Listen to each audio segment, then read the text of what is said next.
নমস্কার, আপনারা দেখছেন সার্চলাইট নিউজ। খবরের ভিতরে খবরের অনুসন্ধানে। এখন সার্চলাইট নিউজে দেখুন Aryabhatta foundation college of astrology আয়োজিত ওয়ার্কশপ 2025।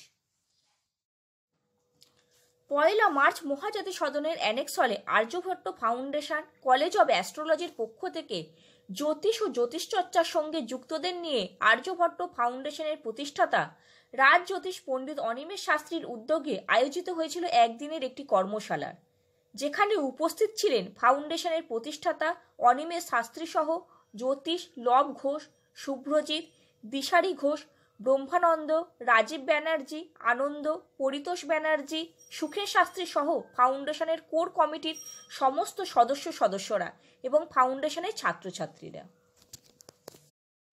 এদিনের কর্মশালায় মূলত জ্যোতিষ শাস্ত্রকে এবং জ্যোতিষ পেশাকে কিভাবে বিস্তৃত করা যায় এবং কিভাবে কোন পদ্ধতিতে বিচার করলে ক্লায়েন্টদের প্রশ্নের এবং সমস্যার সমাধান করে তাদের যথার্থ প্রতিকার দেওয়া যায় সেই ব্যাপারে ফাউন্ডেশনের শিক্ষক শিক্ষিকা সহ ছাত্রছাত্রীদের মতামত বিনিময় করা হয়। একদিনের এই কর্মশালায় জ্যোতিষ সম্পর্কিত আলোচনা ছাড়াও ফাউন্ডেশনের ছাত্রছাত্রীদের বিভিন্ন উপাধিতে ভূষিত করে তাদের হাতে মানপত্র সহ স্মারক তুলে দেওয়া হলো। শুধু তাই নয়, এদিন উপস্থিত অন্যান্য অতিথিদের ফাউন্ডেশনের পক্ষ থেকে ফুলের মালা ও শাল পরে সম্বর্ধিত করার পাশাপাশি স্মারক ও মানপত্রও প্রদান করা হয়।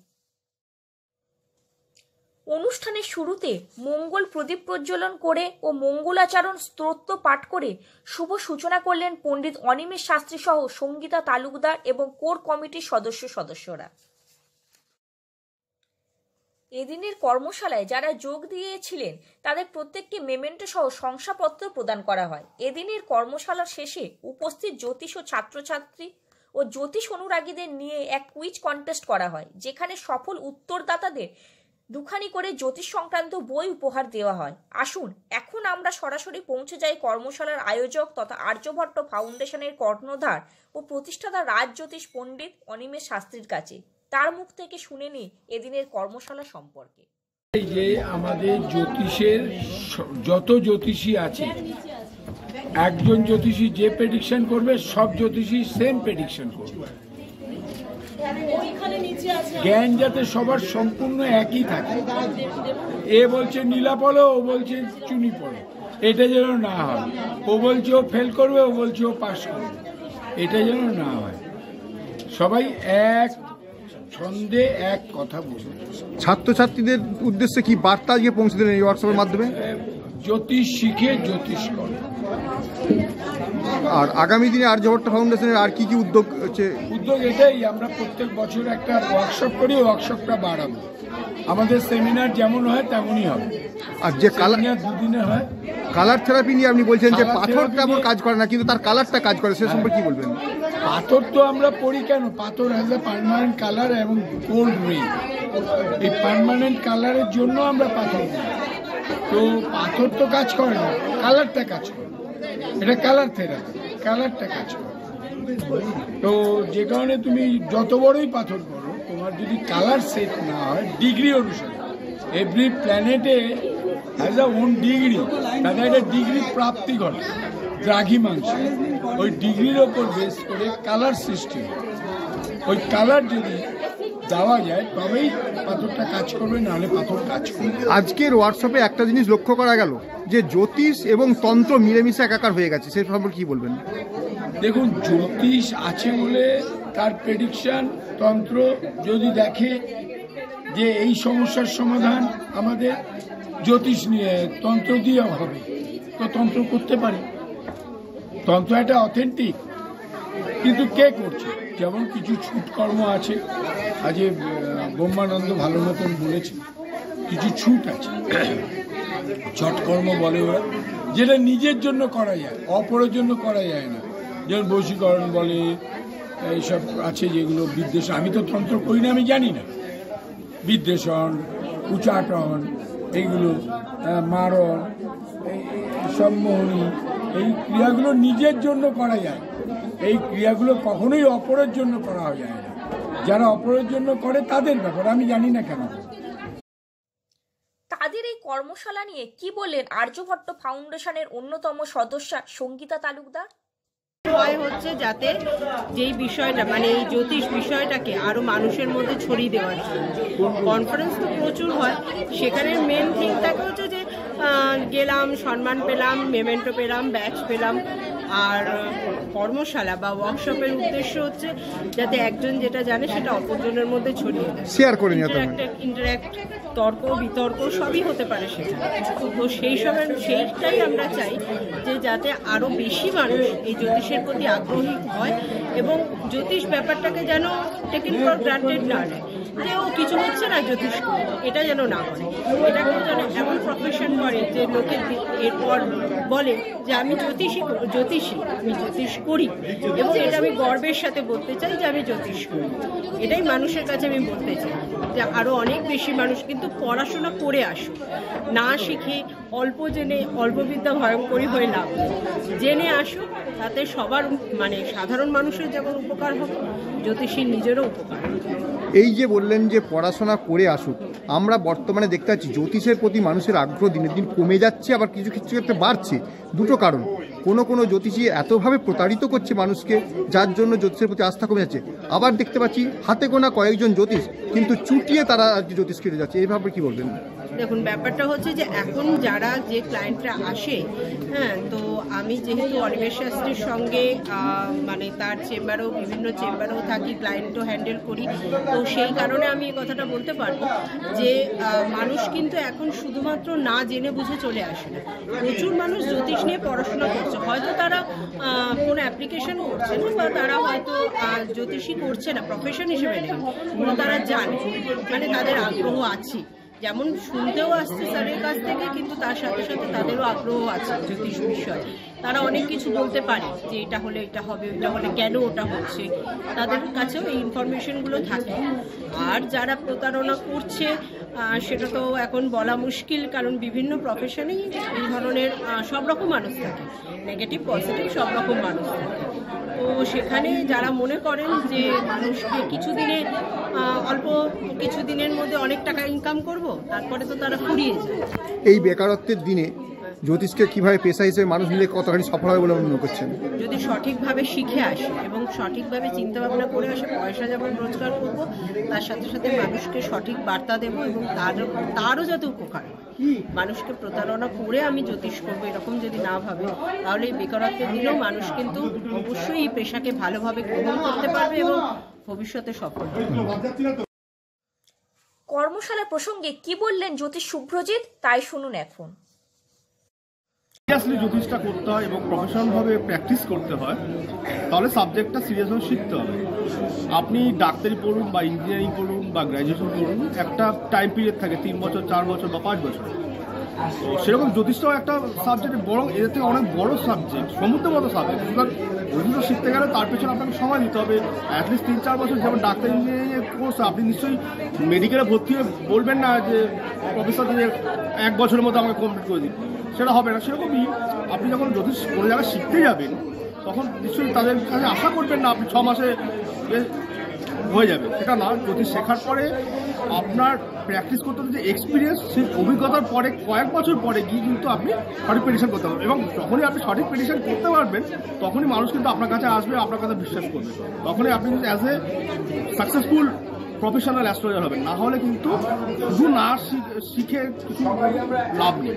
আপনার বক্তব্যের মাধ্যমে একটা কথা আপনি পরিষ্কার করে বুঝিয়ে দিচ্ছিলেন যে সব সময় যে গ্রহের অবস্থান বা নক্ষত্রের অবস্থানতে বিচার ঠিক হয় না, তাকে চুলচেরা বিশ্লেষণ করতে হবে, মানে ভাঙতে ভাঙতে আরো ভাঙতে হবে। এই ব্যাপারে কি বলছেন? অনেক রকম ডিভিয়েশন আছে, ওরকম ভাগ আছে, তো সুতরাং সেগুলো না জানলে আপনি জাস্ট উপর দেখে যদি বলেন, তো সেক্ষেত্রে মেলাবে না। কারণ আপনি যখন ল্যাবরেটরিতে ডাক্তারি মেডিকেল টেস্ট হয়, ডাক্তাররাও তো অনেক কিছু খুঁটিয়ে খাটিয়ে দেখে, তো সুতরাং সেরকম জ্যোতিষের ক্ষেত্রে তাই, বা পামিস্ট্রি হস্তকথার ক্ষেত্রেও তাই। তো সুতরাং সেগুলো না খুঁটিয়ে দেখলে এবং সেটা দেখতে গেলে, যেগুলো জানতে গেলে বেশ কয়েক বছর আপনাকে এডুকেশনটা করতে হবে।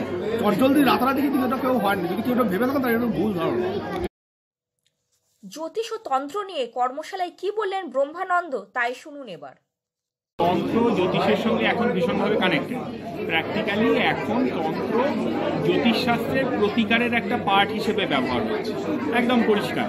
তন্ত্র মানে খালি প্রতিকার নয়, কিন্তু তন্ত্রের একটা অ্যাপ্লাইড পার্ট যেটা জ্যোতিষের প্রতিকার করতে পারে সেই হিসেবে ব্যবহার হচ্ছে। তো যখন হচ্ছে সাবজেক্টটা তার মানে জ্যোতিষের সঙ্গে 100% যুক্ত হয়ে গেছে, তাহলে এর প্রিলিমিনারি কিছু ফাউন্ডেশন সবারই দরকার। সেই ফাউন্ডেশনটার জন্যই লেকচারটা দেওয়া, এবং এরম ওয়ার্কশপেই এরম লেকচার দেওয়া যায়। এই ওয়ার্কশপটা ভীষণ কার্যকরী হয়েছে, তো সেই জন্যই লেকচারটা করা, যে একটা ফাউন্ডেশন অন্তত ওকে বুঝুক। আমরা জানি এখনকার দিনে তন্ত্র সাধনা না করেও বেশ কিছু জ্যোতিষ তন্ত্রের উপরে তাদের বিচারধারা রাখছে, এবং যার ফলে আমরা দেখছি প্রেডিকশন ঠিকমতো মিলছে না। এক্ষেত্রে কি বলবেন? দেখুন, তন্ত্র যদি করতে হয় তাহলে যেমন বাইরে প্র্যাকটিস করতে হবে, তেমন ঘরে কিন্তু তন্ত্রের নিজস্ব প্র্যাকটিস মানে সাধনার পার্টটাও করতে হবে। এবং যখন আমি একটা ক্লায়েন্টের প্রতিকার করব তন্ত্রের মাধ্যমে, তখন সেই প্রতিকারের আবার একটা প্রায়শ্চিত্ত পার্ট হয় আমার জন্যে, সেটাও কিন্তু আমাকে করতে হবে। যদি না করি তখন ওটা বুমেরাং করি। আর ছাত্রছাত্রীর উদ্দেশ্যে আজকে কি বার্তা দেবেন? বার্তা আমার একটাই, যে সাবজেক্টটাই প্র্যাকটিস করব সেই সাবজেক্টটা বেশ কিছুদিন আগে পড়াশোনা করে তারপরে সাবজেক্টটা প্র্যাকটিস করতে নাম। যদি আমি সঠিকভাবে প্র্যাকটিস করি, জ্যোতিষ হোক, তন্ত্র হোক, বাস্তু হোক, যে সাবজেক্টই হোক, যদি আমি সঠিকভাবে প্র্যাকটিস করি, এখন কিন্তু সত্যি সত্যি চাহিদা আছে এবং এটা খুব ভালো প্রফেশন হতে পারে। এদিন কর্মশালায় অংশ নিয়ে কি বললেন আর্যভট্ট ফাউন্ডেশনের অধ্যাপক দিশারি ঘোষ, তাই শুনুন এখন। আর্যভট্ট ফাউন্ডেশন তাদের নিজস্ব ছাত্রছাত্রীদের জন্য এবং অন্যান্য জ্যোতিষ প্রেমীদের জন্য, শুধুমাত্র যারা জ্যোতিষটাকে জানতে চান, পিন পয়েন্ট প্রেডিকশন করতে চান, তাদের জন্য এই আর্যভট্ট ফাউন্ডেশন এই মহাজাতি সদনের অ্যানেক্স হলে একটা সেমিনারের আয়োজন করেছেন, বা ওয়ার্কশপ বলতে পারেন। আমরা ছাত্রছাত্রীকে বলতে চাই যে তারা যেন ক্লায়েন্টকে আরও বেশি পিন পয়েন্ট প্রেডিকশন করেন। যেরকম দেখুন, আপনাকে সবাই হেও করে, আপনি সবার জন্য করেন, সবাই আপনার সাথে শত্রুতা করে দেখতে পারেন, তো সবাই বলতে পারে। এটার জন্য তো জ্যোতিষীর আসার কাছে কোনো দরকার নেই। আপনার কোনো একটি রোগ হয়েছে, সেটা ডাক্তারবাবুর কাছে গেলে তো সারবে। অবশ্যই জ্যোতিষ বলেই ডাক্তারবাবুর কাছে যেতে, কেন আমাদেরও যখন মাথা পাটে আমরা তো ডাক্তারবাবুর কাছেই যাই। কিন্তু স্পেসিফিক আমরা কিছু ক্ষেত্রে বলবো, আপনার ডাক্তারবাবু হয়তো অপারেশন করতে বলেছেন, আমি বলবো এই অপারেশনটা আপনার হবে না। এরকম অনেক ক্ষেত্রে দেখা গেছে যে ডাক্তারবাবু পেশেন্টকে ওটিতে নিয়ে গেছে, অপারেশনটা তো করতে পারেনি। এই প্রেডিকশনগুলো আমরা কি করে করবো, তার কি রুলিংস, কার সাথে কার কানেকশন আমরা দেবো, এইটা আমরা তুলে ধরতে চাই স্টুডেন্টদের কাছে। বা মনে করুন কারোর আত্মীয় স্বজন বা বাবা মা যদি হসপিটাল, পেশেন্ট হয়তো ডাক্তারবাবু বলছেন পেশেন্টের অবস্থা খুব একটা ভালো নয়, আমরা বলতে পারবো প্রেডিকশনের মাধ্যমে তিনি বাড়িতে ফিরবেন না ফিরবেন না। এই প্রেডিকশনগুলো আমরা কি করে করব? একজন উচ্চশিক্ষিত হবে, এখন উচ্চশিক্ষার অনেক ধরনের ধরন হতে পারে, কিন্তু এরকম আপনারা অনেক ক্ষেত্রে দেখবেন যে যেটা নিয়ে পড়ে সেটা নিয়ে হয়তো তার কর্ম না, তার কর্মের পার্টটা চেঞ্জ হয়ে যায়। তাহলে আমরা তাকে গাইড করতে পারি। আপনি দেখুন, আপনার যে জেনারেল লাইনে পড়াশুনো, সেই জেনারেল লাইনে পড়াশুনোটা কিন্তু আপনার জন্য ঠিক হচ্ছে না। আপনি প্রফেশনাল অমুক কোর্সটা করেন, যদি সবাই আমরা প্রফেশনাল কোর্সই করি, বর্তমানে এটাই একটা ট্রেন্ড হয়ে গেছে। তো সেটাও কী ধরনের হতে পারে? অনেকে আছে 3-4টে একবার সে হোমিওপ্যাথি ডাক্তারি করছে, আবার সে উকিল হচ্ছে, সে নানা ধরনের পড়াশুনো করে বিব্রত হয়ে কোনো একটা পেশাকে বেছে নেয়। ফলে আমরা কি বলবো, না আপনি লটাকে নিয়ে পড়ুন, বা আপনি হোমিওপ্যাথি ডাক্তারি নিয়ে পড়ুন, বা মেডিকেল লাইনটা আপনার খুব ভালো চান্সেস আছে, আপনি ওদিকটাতেই নজর দিন। একবারে আপনার সফলতা আসেনি, দ্বিতীয়বারে আসবে, সেকেন্ডবারে আসবে, সেগুলো। বা মনে করুন কেউ জয়েন্ট এন্ট্রান্স দিয়েছে, আমরা বলতে পারবো তুমি এবারই তুমি ক্র্যাক করবে। এই ক্যালকুলেশনগুলো কিভাবে আমরা করবো, পিন পয়েন্ট প্রেডিকশন আমরা কি করে তুলে ধরতে পারি ক্লায়েন্টের কাছে, যেটা অন্য জ্যোতিষী পারে না। আমরা কোর কমিটির সদস্য উপানন্দ শাস্ত্রী কি বললেন, তাই শুনুন এবার। যারা জ্যোতিষ পেশার সঙ্গে যুক্ত, জ্যোতিষকে সঠিকভাবে জানতে হবে এবং সেটা আরও বেশি কীভাবে নিত্য নতুন প্রসেস এবং ভিতরে আরও কিছু আছে যেগুলো আমাদের সুবিধা হবে, যাও সরলভাবে আমরা যারা প্রেডিকশান করব মার্কেটিংয়ে যাতে সুবিধা হয়, সেই কথাবার্তাগুলোই এখানে আলোচনা হবে। এটা পুরোপুরি শিক্ষামূলক একটা অনুষ্ঠান।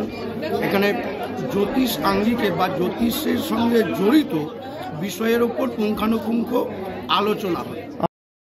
অন্যান্য জ্যোতিষীরা কি বললেন এই কর্মশালা প্রসঙ্গে, তাই শুনুন এবার। 9টা গ্রহই কিন্তু এই নিউমোলজিতেও কিন্তু আমরা 9টা গ্রহ প্রযোজ্য। প্রত্যেকটা গ্রহের প্রস এন্ড কনস মানে অ্যাডভান্টেজ ডিসঅ্যাডভান্টেজ ওগুলো আছে, পজিটিভ সাইড নেগেটিভ সাইড আছে আমরা জানি। নিউমোলজিও 5000 ইয়ার্স ওল্ড সাবজেক্ট, এবং নিউমোলজি করতে গিয়ে আমরা দেখেছি যে অ্যাটলিস্ট শুধু date of birth, only date of birth, টাইমের দরকার নেই, আমার প্লেসের দরকার নেই, শুধু ডেট অফ বার্থ নিয়ে একটা লোককে 70% বলে দেওয়া যায় বিনা দ্বিধায়। একটা ড্রব্যাক আছে, সেটা হচ্ছে যে নিউমোলজিতে প্রেডিকশনটা একদম পিন পয়েন্টে গিয়ে ঢোকে না। অমুক দিন বিয়ে হবে সেটা কিন্তু আমরা অ্যাস্ট্রোলজিতে বলতে পারি, কিন্তু নিউমোলজি দিয়ে মোটামুটি একটা টাইম বলে দেওয়া যায়। এটাই পার্থক্য, আর কিছু না। থাকে না, ছেলেদের ক্ষেত্রে আমরা শুক্রটাকে অ্যাড অন করে নিই। এইবার আমরা মেয়েদের ক্ষেত্রে আরো একটা জিনিস দেখবো, সেটা হলো লগ্নের পঞ্চম ভাব, সপ্তম ভাব, নবম ভাব। এই ভাবগুলো যদি কোনো শুভ গ্রহ না থাকে তাহলে কিন্তু বন্দা ধরা হয়, তাহলে কিন্তু সন্তান নিয়ে তার সমস্যা হবে। যদি আমরা হাতের দিক থেকে দেখি, সেখানে হস্তরেখার দিক থেকে আমরা সন্তান যেটা দেখবো এটা খুব গুরুত্বপূর্ণ। মেয়েদের ক্ষেত্রে আমরা এই আঙুলটাকে খুব গুরুত্ব দিই, যেটা হলো কনিষ্ঠ আঙুল। যদি কোনো মেয়ের কনিষ্ঠ আঙুলে যদি বলিষ্ঠ না হয় আর খুব যদি দুর্বল হয়, লিকলিকে হয়, মানে পাওয়ারফুল না হয়, তাহলে কিন্তু সেই মেয়ের বা জাতিকার কিন্তু সন্তান হওয়ার দিক থেকে প্রচুর প্রবলেম হবে। এটা সামুদ্রিক দিক থেকে বা হস্তরেখার দিক থেকে আমরা দেখে থাকি।